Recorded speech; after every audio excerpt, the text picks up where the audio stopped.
Okay, we're going to start this chapter 37 problem set with problem number 16. So the first 15 problems dealt with interference, and the last problems, I guess up until the conceptual problems, would deal with films, thin films.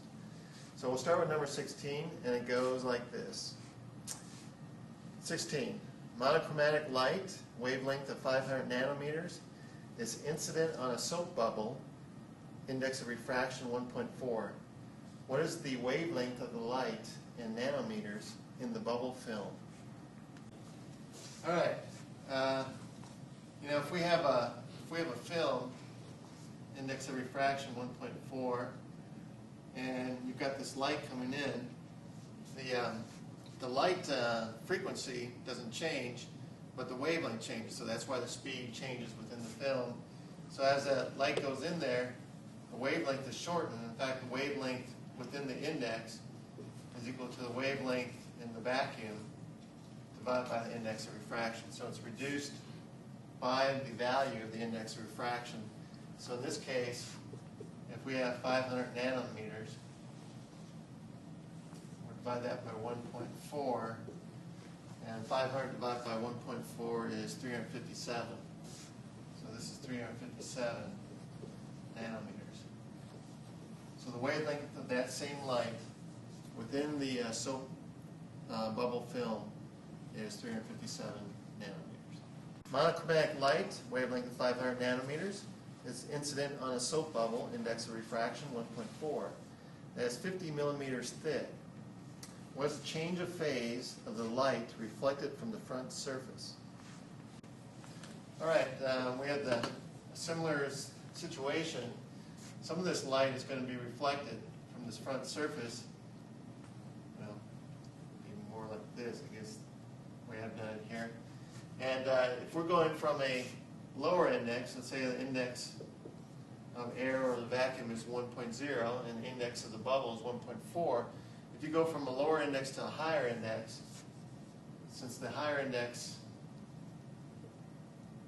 is greater than the lower index, the light that will reflect will go through a phase change. So we'll have a flip, a phase change, do like this, of pi radians, one reflection, pi radians, or that would correspond to 180 degrees. 180 degrees phase change for the light reflected from the front surface. Problem number 18, monochromatic light, wavelength of 500 nanometers, is incident on a soap bubble, index of refraction 1.4, as 500 nanometers thick. What is the change of phase in degrees of the light that penetrates the front surface, reflects from the second surface, and emerges through the first surface? All right, here's our situation. Here's problem number 18. We've got a soap bubble, and it's 500 nanometers thick. So this thickness here is 500 nanometers. We've got light coming in. Wavelength is 500 nanometers itself. But once it goes into the medium, it's going to shorten the wavelength exactly from what we did before, 357 nanometers. So the wavelength inside the medium is going to be 357 nanometers. And then if some of it might go all the way through, and then it'll go back to a wavelength of 500 nanometers. Light that hits the first surface will be going from a lower index, let's call this N1, to a higher index, N2, 1.4, back to a lower index. Because the film is by itself. So this first light will go through a phase change. This light that actually goes into the bubble and reflects off this second surface here will not have a phase change because this index is lower than that index. So if you're going from a higher index to a lower index and you reflect off it, there would be no phase change upon reflection. So let's write that down. No phase change due to reflection off the second surface.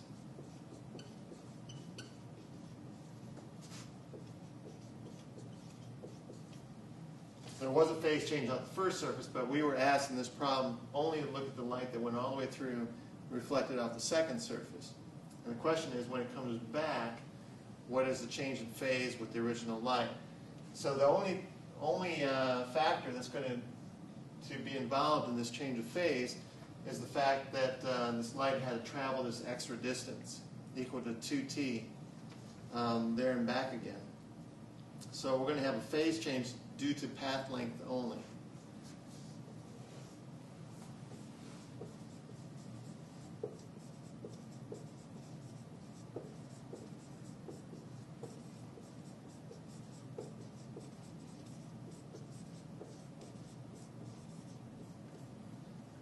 Now, that means that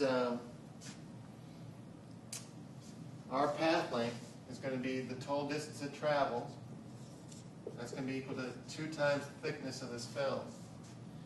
And that's going to be equal to 2 times 500 nanometers. That's going to be 1,000 nanometers. Now, a wavelength is 357 nanometers within the bubble. So this 1,000 nanometers of path length is going to represent almost 3 wavelengths. All right, it's going to represent a 357 plus 357 plus maybe a little bit more. So let's figure out how many wavelengths that actually is, or how many total cycles that's going to be. The cycles is going to equal the total path length divided by the wavelength that we're talking about in this case within the bubble. So that's going to be 1,000 nanometers divided by 357 nanometers. And when you calculate that out, that comes out to 2.8 cycles. So we've got one wavelength, another wavelength, and 8/10 of a wavelength. We're going to be out of phase with the other light. We're going to be out of phase by 0.8 cycles.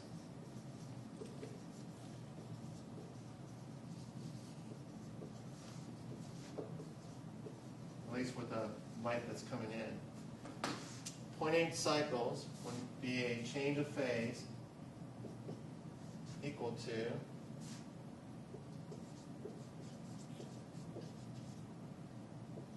if I multiply it 360 degrees per cycle, that's going to be 0.8 times 360 degrees gives me 288 degrees. So we're going to be out of phase by 288 degrees. 19. Monochromatic light, wavelength of 500 nanometers, is incident on a soap bubble, index of refraction 1.4. How thick is the bubble in nanometers if destructive interference occurs in the reflected light? Okay, so let's take a look at this situation. Here again is our soap film. We'll think of it as the thickness of the bubble, and index of refraction here is 1.4 inside the film. We've got light coming in. The light that reflects immediately is going to have a reversal. So it's going to have a phase change of pi, or 180 degrees. And then we're going to have light going through and bouncing off the second surface. And that light will have no reversal, because we'll be going from a higher index to a lower index. We think the index, let's call this index out here, it's 1.0. So we're going from higher to lower, so no reversal on the second reflection. So when this light comes back, and if they're going to interfere, if the light's going to interfere with each other, then we have one reversal due to the first reflection. Now, if we want destructive interference, then we're going to want the path length to be an integral number of wavelengths, because this destructive interference will occur just due to the reflections. All right? So we want this light that's coming back to be in phase due to the path length, so that we can have a out of phase due to the reflections.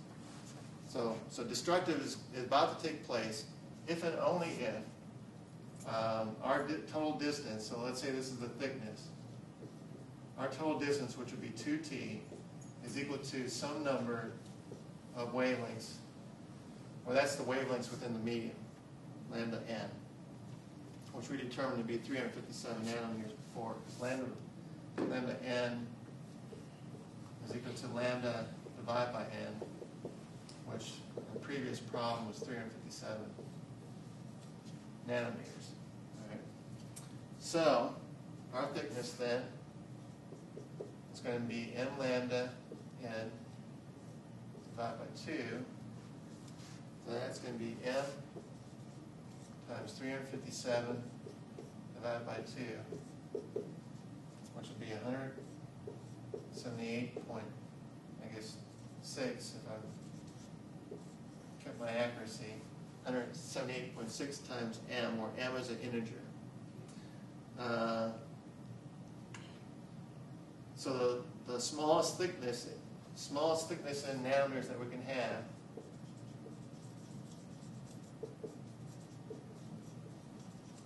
would correspond to m equal to 1. So that would be 178.6 nanometers. Answer B. Problem number 20. The light reflected from a soap bubble, index of refraction 1.4, appears red, a wavelength of 640 nanometers at its center. What is the minimum thickness in nanometers? Okay. All right, let's take a look at this one. It's similar to the last problem, only on this one we want constructive interference, because we want the light, especially the red light, to reinforce itself and come out strong. So we want constructive interference. Now, we have this situation, just like the previous problem, where we're going from a lower index to higher index, and then from higher index back to lower index, that we're going to have a reversal, a phase reversal on the first reflection, and no reversal on the second reflection. So our total phase difference due to reflection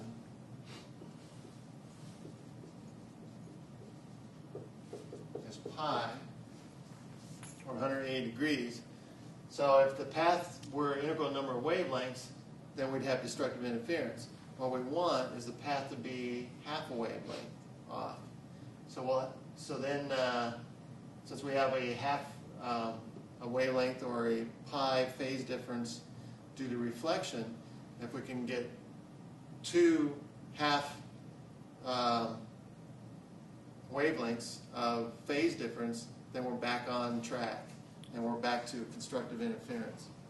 So, for this to work, then, since we have one phase reflection due to one phase reversal due to reflection, we want, if this is the thickness, we want that total path length, twice the thickness, to equal a half number of wavelengths within the medium, where m is going to be 0, 1, 2, 3, like that.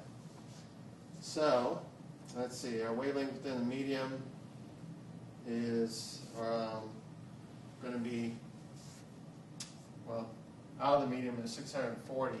In the medium, it's going to be 640 divided by 1.4. So might as well put that in. We'll say 2t equals m plus 1 half. And this will be wavelength divided by n, where n is this 1.4.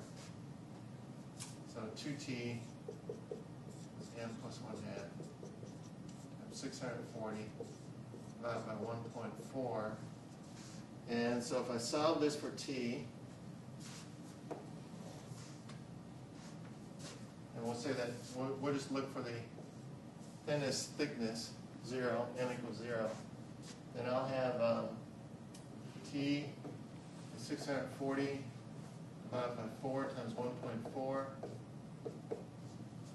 which is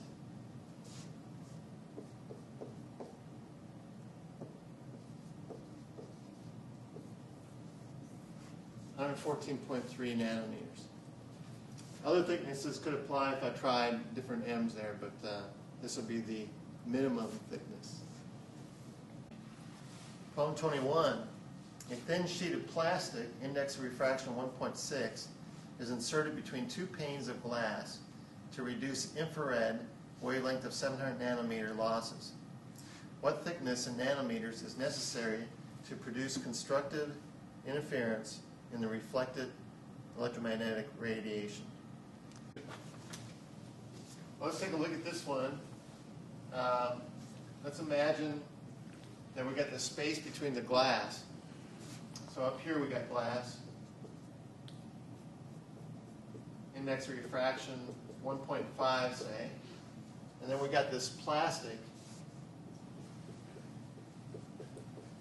Index of refraction 1.6. And then we've got glass again. Index of refraction 1.5. Now what's going to happen is as the light is coming through the glass, because the plastic is supposed to keep the infrared in, it's supposed to constructively interfere on the reflection. So we got this light coming in, and it's going from a lower index to a higher index. So this first light will have a phase change, a reversal. And the second light will go from a higher index to a lower index, no reversal.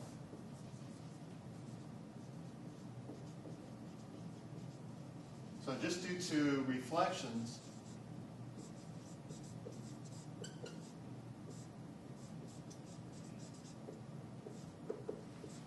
we've got a high phase change. Or in other words, half a wavelength, half a cycle for a 2 pi cycle.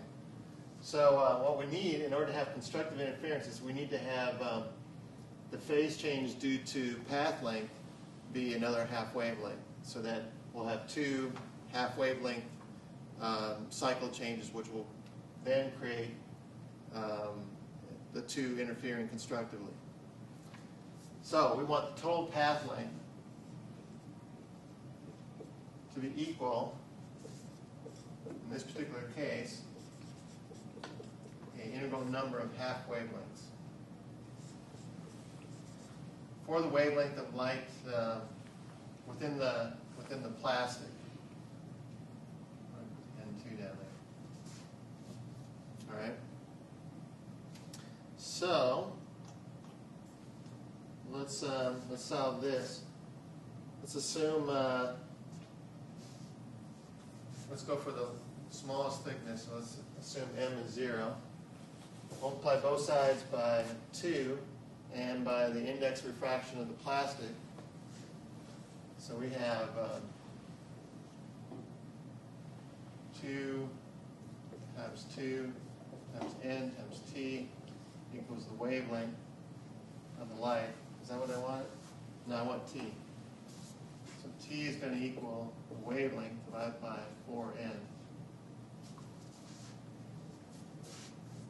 700 nanometers divided by 4 times 1.6 gives us 109.4 nanometers. So if I put a thin layer of plastic between these 2 window panes, I'm going to create myself a little bit of a greenhouse effect, because my infrared is going to get trapped. It's going to be constructively interfered back. It'll hold the infrared in, and I can grow my garden inside that infrared reflecting glass. 22. In a Newton's rings apparatus, find the phase difference in radians if the thickness of the air wedge is 500 nanometers for red light, wavelength of 640 nanometers. Ready. All right, 122. You know, in Newton's ring apparatus, we usually have some piece of glass like this.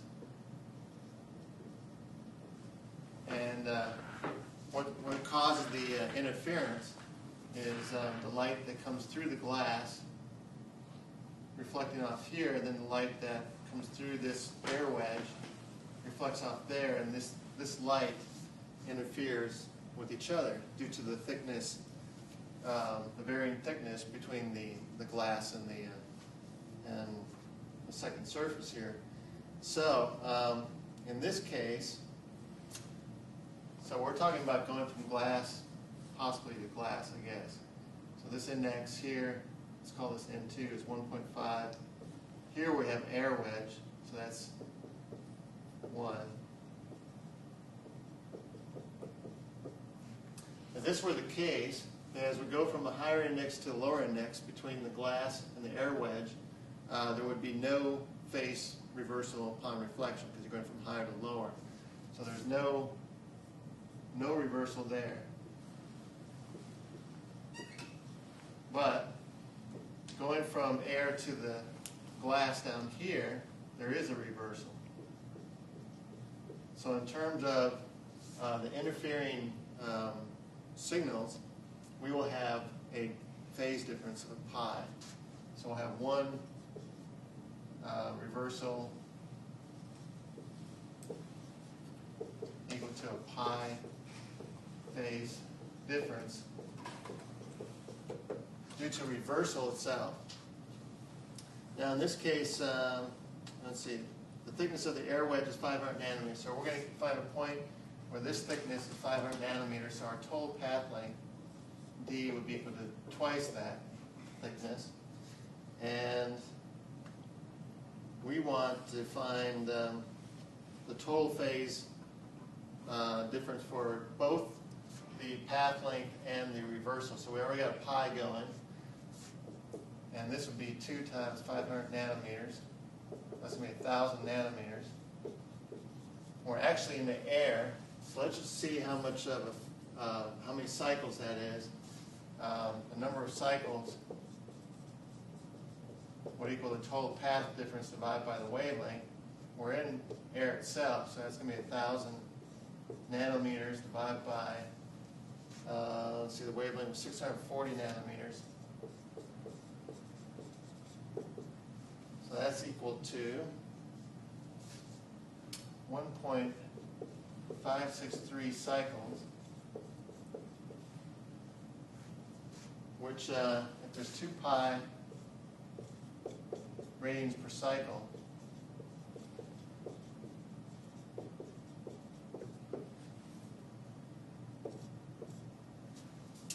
that would be 1.563 times 2 pi, 9.82 radians.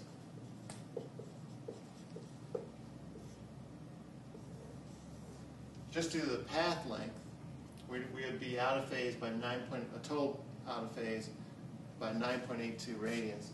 We got a pi phase difference due to reflection, so our total phase difference is going to be pi radians due to reflection plus 9.82 radians due to path length, and that would give us 12.96 radians. Total phase difference between the two. So that's our answer. Good. Problem 23, a conceptual problem. In a double slit experiment using light of wavelength 486 nanometers, the slit spacing is 0.6 millimeters and the screen is 2 meters from the slit. Find the distance along the screen between adjacent bright fringes. Well, earlier we had said that if we were going to have constructive interference, then out of the double slits, we'd have to have a path length that was an integral number of wavelengths in order to have the wavelengths constructively interfere. So we would have had, if we had two slits that were a distance d apart, and we had light coming from these two slits, basically we want this path difference right here, which is d sine theta, theta being the angle that this light is coming off of, and it's also this angle up here. D sine theta to be an integral number of wavelengths for constructively interfering. But if we're going off to a screen way over here of length L away, and we're going some distance y up from the screen, and that's going to be our position where we have our constructive interference, then we would see that from this triangle right here, that sine theta is indeed equal to y divided by L. So let's plug this in to there. And so we have d y divided by L equals m lambda, or y is equal to m lambda L divided by d. Now the question is, where's the distance along the screen between adjacent bright fringes? So we're going to go from one fringe to the next fringe. We're going to go from y1, say, to y2, and the distance between the two, say our next fringe is up here, is going to be a delta y, and that's going to depend on, the only thing that's changing here is going to be m. So really, we have that the difference between two y's is going to equal the difference between two m's times lambda L over d. But if they're adjacent, the difference between two m's is just going to be 1. Because if we're going from 1 to 2, or 2 to 3, or 3 to 4, this delta m would just be 1. So our change between any two fringes is going to be the lambda times L times over d. And in this case, what do we have? So I'm going to say that that's 1.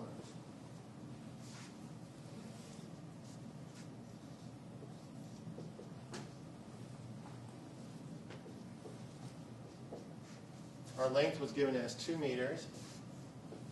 The wavelength is given as 486 nanometers.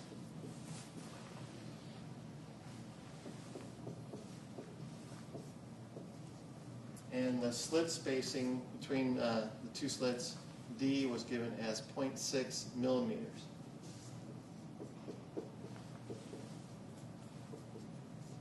So if I put those numbers in, I get 1.62 times 10 to the minus 3 meters, or 1.62 millimeters. So I'll see a succession of lines, and they'll be about 1.62 millimeters apart.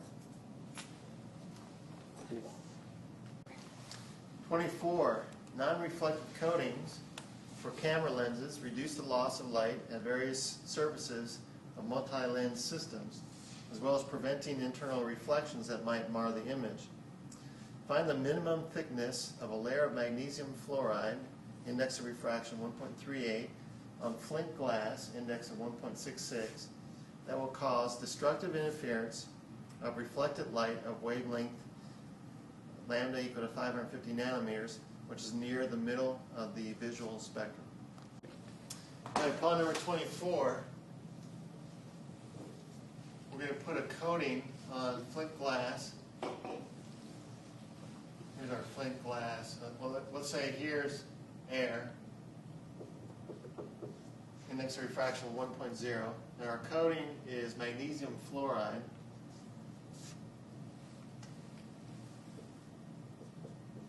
Index of refraction 1.38. And the flint glass has an index of refraction 1.66. So we got light coming in, and let's say it comes in like this.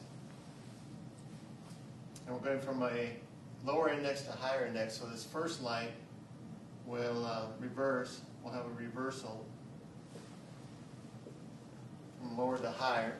And then light will come in from go through the magnesium fluoride and reflect off there, and we'll have a reversal there.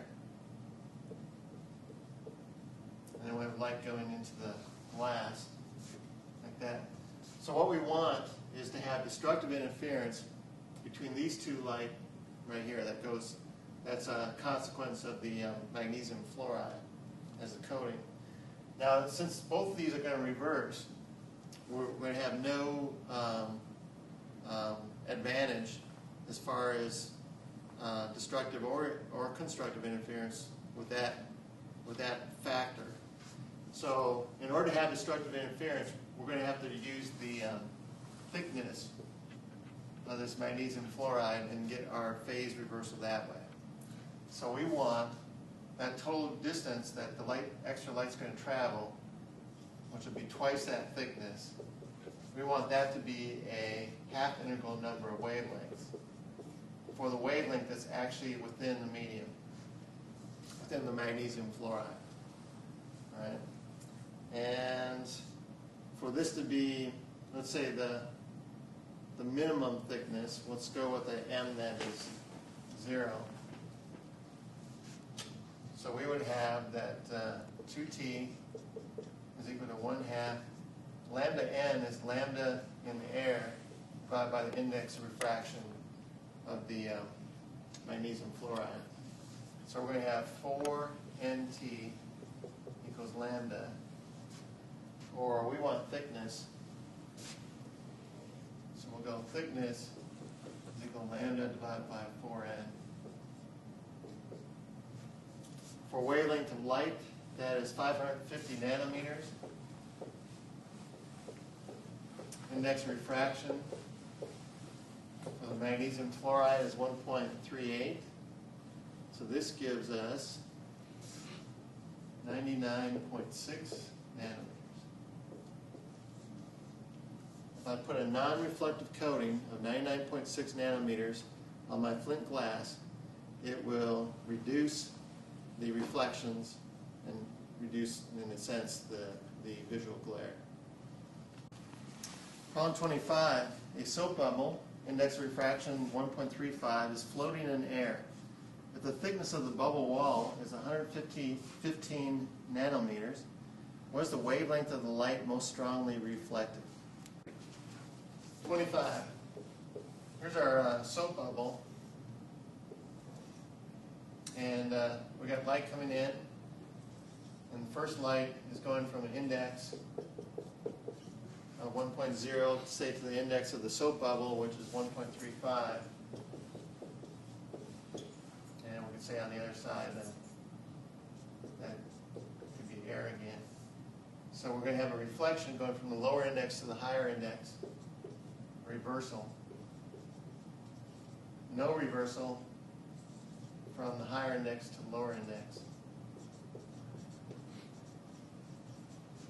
So we'll have a half cycle phase difference due to just reflection itself, phase difference of pi. We want constructive interference. We said which light would be most strongly reflected. So we're looking for constructive interference. And if we already have half a cycle phase difference due to reflection, then we want half a cycle phase difference due to path length, so that we would be back on phase when the two lights interfere. So they'll be within a integral number of wavelengths when they re-interfere. So due to path length, we want the distance, which is 2 times the thickness, to equal an integral number of half wavelengths of the wavelength of light within the bubble, within the medium. And we're going to look again in terms of the minimum thickness. So we'll go like that. So we got 4nt equals the wavelength of light. So wavelength will equal 4 times the index of the soap bubble, and the thickness was given as 115 nanometers. So this gives us 621 nanometers, which would probably be in the kind of like orange part of the spectrum, 621 nanometers. So that's the light that we would see most reflected off that soap bubble. 26. A uniform film of oil, index equal to 1.31, is floating on water. When sunlight and air is incident normally on the film, an observer finds that the reflected light has a brightness maximum at lambda equal to 450 nanometers and a brightness minimum at lambda equal to 600 nanometers. What is the thickness of the oil film? Here's our situation. We've got a film, index refraction 1.31, and it's on water. So we're going to assume, we don't have to know exactly, but the water's some index that's greater than the index of the oil. So we're going from lower to higher even as we do this.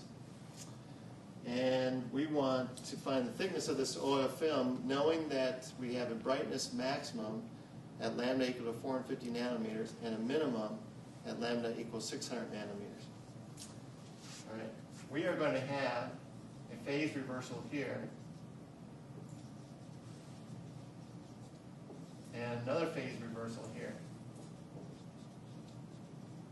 going from lower to higher and lower to higher. So we're going to have two phase reversals. So there's not going to be anything as far as phase difference due to reflections. All right? So all of our phase difference is going to be due to the thickness of the film itself. And so if we're going to have a maximum, it must be true that the total path distance, which would be twice the thickness of the film, should equal a interval number of wavelengths. Then we'll have constructive interference, say wavelength within the medium, lambda divided by n. So we'll have 2nt equals m lambda,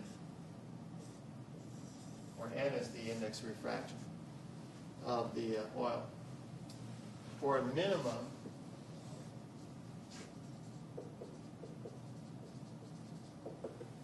we could say a similar thing. We'd have to say that twice the thickness would equal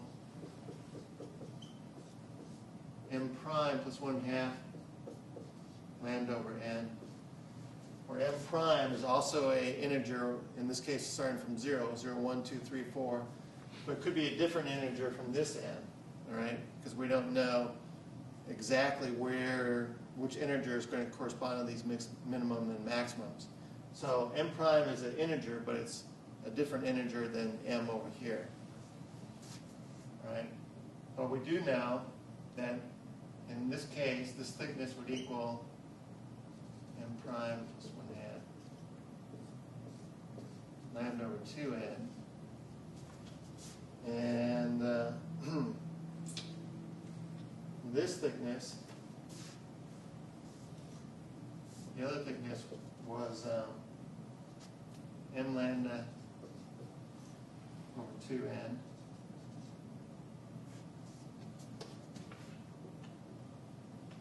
So let's set these two equal to each other. Let's find, we're going to find the thickness. So these two thicknesses must be the same for the same film. So I could call this T prime, just say T equals T. And we'll say that m prime plus 1/2 times lambda over 2n equals, this should be, let's call this lambda 1. I'll call this lambda 2, this lambda 1, because we do have a corresponding wavelengths that correspond to these. So this would be lambda 2 is equal to m lambda 1 over 2n.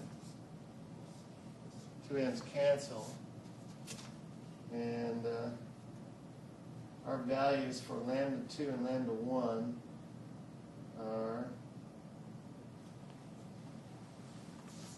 I'm doing this differently from what I got in my notes. For the minimum, it was 600 nanometers. for the maximum, it was 450 nanometers. So let's take 600 divided by 450, which would be 4/3. Or if I go this way, 3/4. So I have m prime plus 1/2 equals 0.75 times m. M prime being the integer that corresponds when we had a minimum, and m being the integer that corresponds when we found a maximum. So we just need to find a couple of numbers here that would make this work, right? Integers making this work. And just kind of looking at it, I can see that if m prime happened to be 1, which will give me 1.5 over here, then if m were 2, it'd work. Right? I just see if there's a... Is there a better way to do that?